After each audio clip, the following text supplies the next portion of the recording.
Hello, this is Louis from Estanite Solutions, and this is just a quick video. Uh, I just want to share with you some things na nakita ko on Lazada that you might be interested in. So this is just a short video on three things I found na uh, pretty good deals at less than 250 pesos. Okay, so this is the first one that I'm talking about here. This is a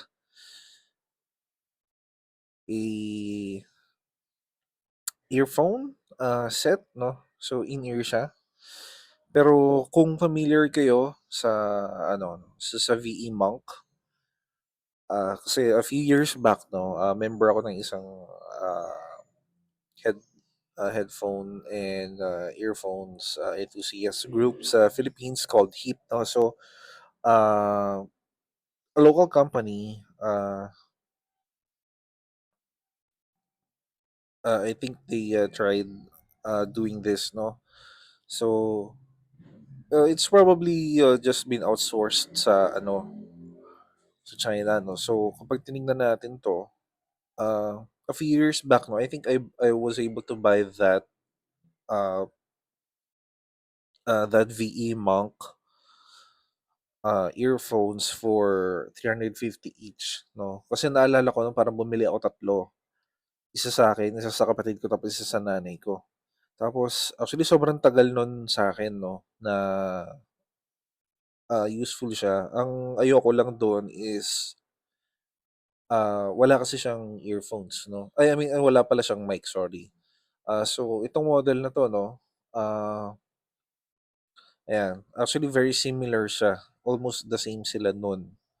Iba lang yung kulay nito and siyempre iba lang din yung brand, which is madali naman ng nafa-fabricate, eh, no? So kapag yung no mic version niya, it's 197. So inline lang din dun sa ano, no, sa presyo ng Monk. Kasi at that time, no, parang 350 ko siya binili pero ngayon parang 200 pesos na lang siya. I think at that price, no, isa to sa mga pinakamagandang earphones na pwede niyong matry. Uh, pero ako, I went with the mic version. So ayan.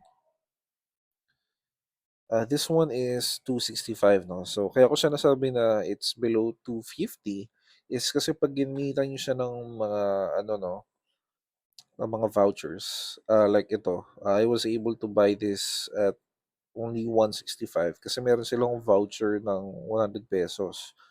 So ayun, ang laki ng pinagkaiba ng presyo niya, 'di ba? So ayun, 265, then 100 peso voucher. Hindi ko lang alam kung available pa rin yung voucher niyan, pero I was able to buy it at 165 lang.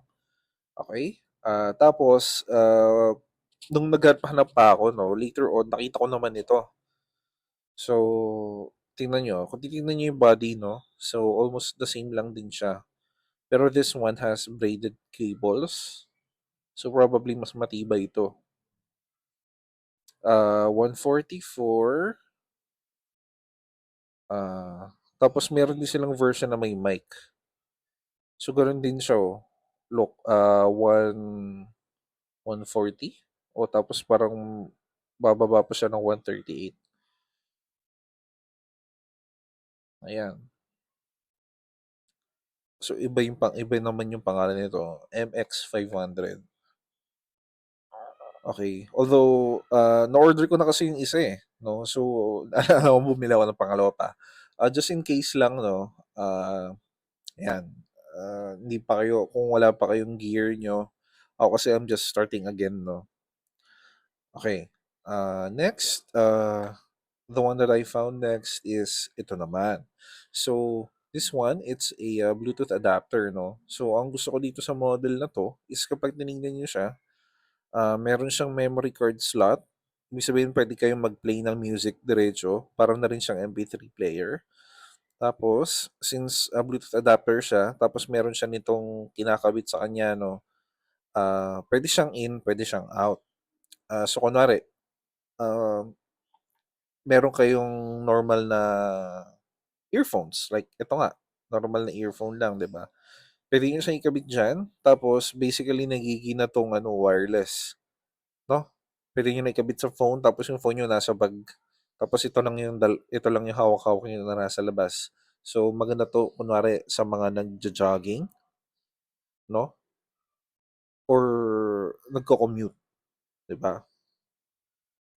Tapos naman, ang maganda sa kanya since kapag, ginamit niyo naman itong connector na 'to, 'no, magagamit niyo naman siya as a, kunwari sa mga kotse, 'no?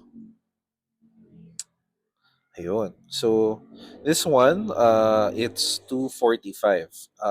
I was able to purchase this at, 225, with vouchers, 'no? Ayan, so 245. And then, another model from the same seller, 'no? So, similar naman din siya.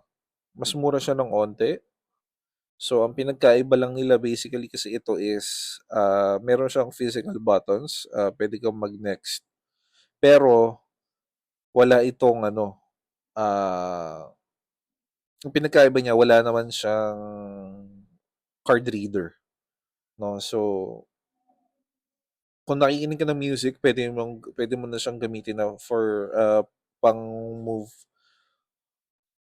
ng ano, ah, ng mga songs, 'no. So, slightly mas mura siya pero for me kasi, ito yung kailangan ko kasi, meron din akong lumang, speaker dito sa kwarto na actually nakakabit sa monitor ko, 'no. Pero,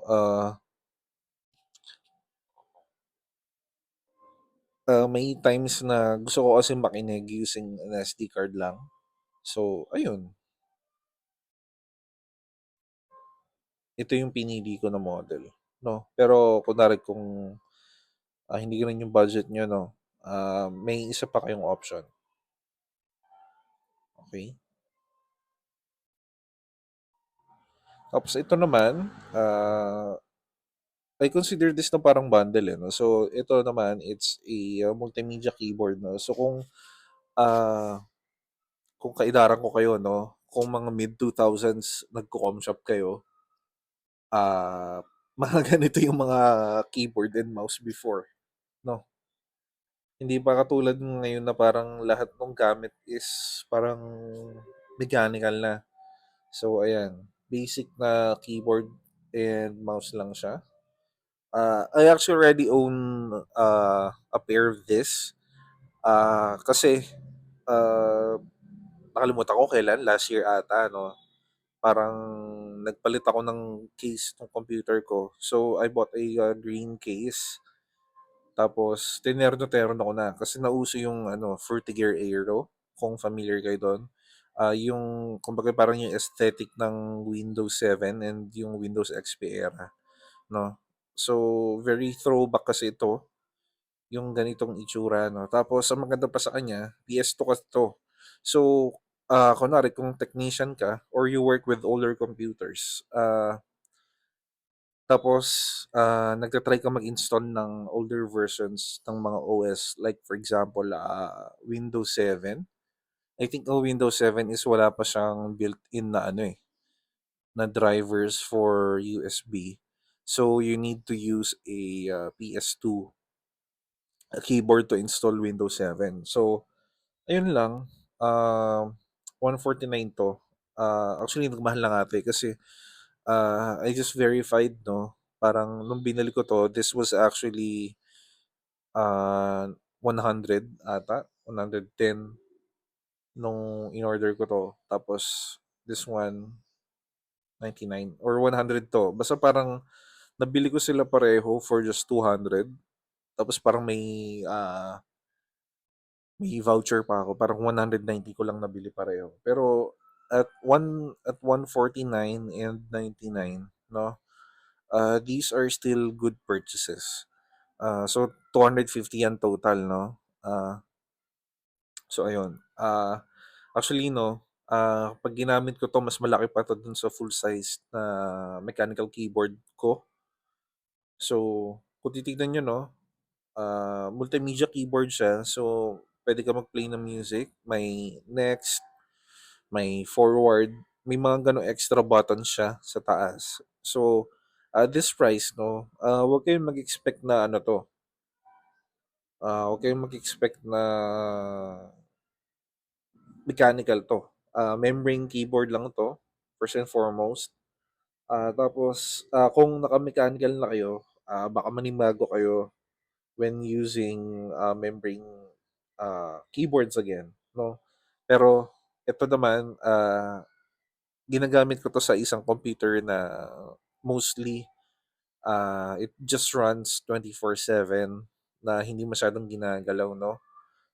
So, I barely use it pero kumbaga parang it completes the aesthetic that I was going for on that build. Perhaps in a future video, I'll probably show that computer, no? Para makita niyo yung sinasabi ko. So, ayan. Those were my choices. A good set of earphones, uh, a Bluetooth receiver, and a set of keyboard and mouse. So, all of those are under 250 pesos. So, kung may nagustuhan man kayo dyan sa mga yan, again, available lahat yan online. And dito kasi sa lugar ko, no, medyo mahirap umorder using Shopee. So lahat ng basehan ko is Lazada. Pero alam ko rin naman na mas mura on Lazada. I mean on Shopee pala. So if you can find these items on Shopee, you can buy there instead. Okay? This is Louis from Isaranto Solutions and see you on the next video.